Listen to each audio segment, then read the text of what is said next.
সহজ রেসিপিতে সাধারণ মশলায় মজার হাঁসের ডিম ভুনা তৈরি করে দেখাবো। ডিম ভুনা কিন্তু আমরা সবাই কম বেশি করতে পারি। আসসালামু আলাইকুম, কেমন আছেন সবাই? যে যেখান থেকে আমার ভিডিওটি দেখছেন সবার জন্য রইল অনেক অনেক শুভেচ্ছা ও ভালোবাসা। তৈরি করার জন্য আমি এখানে 6টি ডিমকে সিদ্ধ করে নিয়েছি। ডিম সিদ্ধ সবাই করতে পারে, এজন্য দেখালাম না। এবার ডিমগুলোকে ছিলে নিয়েছি। ডিমগুলোকে আমি একটু অন্যরকমভাবে কেটে নিচ্ছি যাতে ভিতরে মশলাটা খুব ভালোভাবে ঢুকে।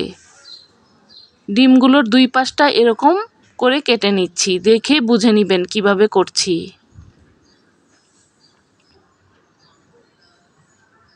আমি আরও একটি করে দেখাচ্ছি।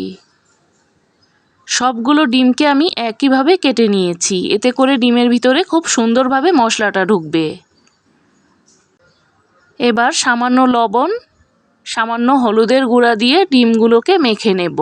প্রতিদিনের রান্না করা একই রকম খাবারগুলোকে যদি একটু ভিন্নভাবে পরিবেশন করেন তাহলে কিন্তু সবাই পছন্দ করবে। ডিমগুলো মেখে নেওয়া হয়ে গেলে চুলায় একটি প্যান বসিয়ে দেব। তেল দিয়ে দেব। তেলটা যখন গরম হয়ে আসবে তখন ডিমগুলোকে দিয়ে ভেজে নেব।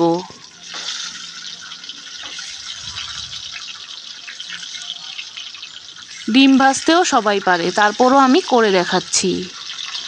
এই সাধারণ রান্নাগুলো কিন্তু আসলে সবাই করতে পারে, তারপরও যারা পারে না তাদের জন্যই আমার আজকের এই ভিডিও।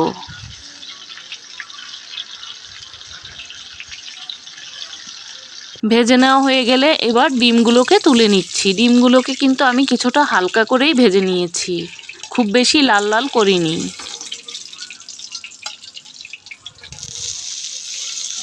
এবার ডিম ভেজে রাখা ওই একই তেলের মধ্যে দিয়ে দেব 1 মুঠের মতো পেঁয়াজ কুচি। পেঁয়াজের পরিমাণটা একটু বেশি করেই দিয়েছি। পেঁয়াজটাকে এবার তেলের সাথে ভেজে নেব। সাথে দিয়ে দেব স্বাদ মতো লবণ।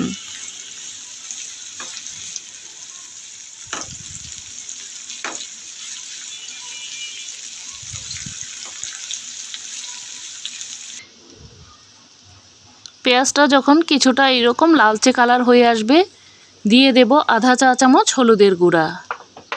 চাইলে কেউ আদা রসুন দিতে পারেন, তবে আমি ডিমের মধ্যে আদা রসুনটা খেতে পছন্দ করি না, এই জন্য দেইনি। দিয়ে দেব আধা চা চামচ জিরার গুঁড়া। মশলাটাকে কষিয়ে নেওয়ার জন্য দিয়ে দেব সামান্য একটু পানি।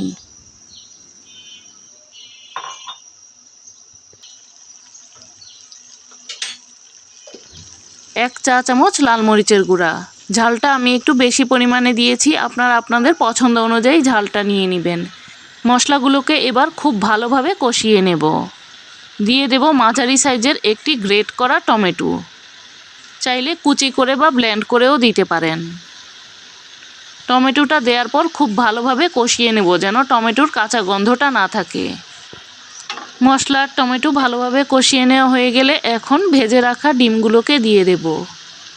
ডিমগুলোকে মশলার সাথে একটু নাড়াচাড়া দিয়ে মিশিয়ে নেব।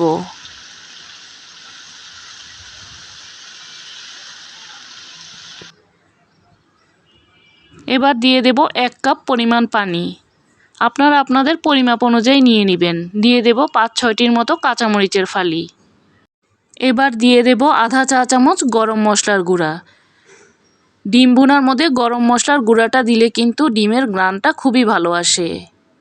কেউ যদি এভাবে না দিয়ে থাকেন তাহলে একবার খেয়ে দেখবেন। এখন ঝোলটা পুরোপুরি না শুকানো পর্যন্ত রান্না করে নেব। ঝোলটা কিন্তু একদম পুরোপুরি শুকিয়ে গিয়েছে। আমি এখন চুলাটাকে বন্ধ করে দিয়েছি। ভাতের সাথে যদি এই রকম গরম গরম হাঁসের ডিম ভুনা হয় তাহলে খেতে কিন্তু বেশ লাগবে। যারা এইভাবে হাঁসের ডিম ভুনা খেতে পছন্দ করেন না তারা একবার ট্রাই করে দেখতে পারেন। আবারও দেখা হবে নতুন কোনো রেসিপি নিয়ে।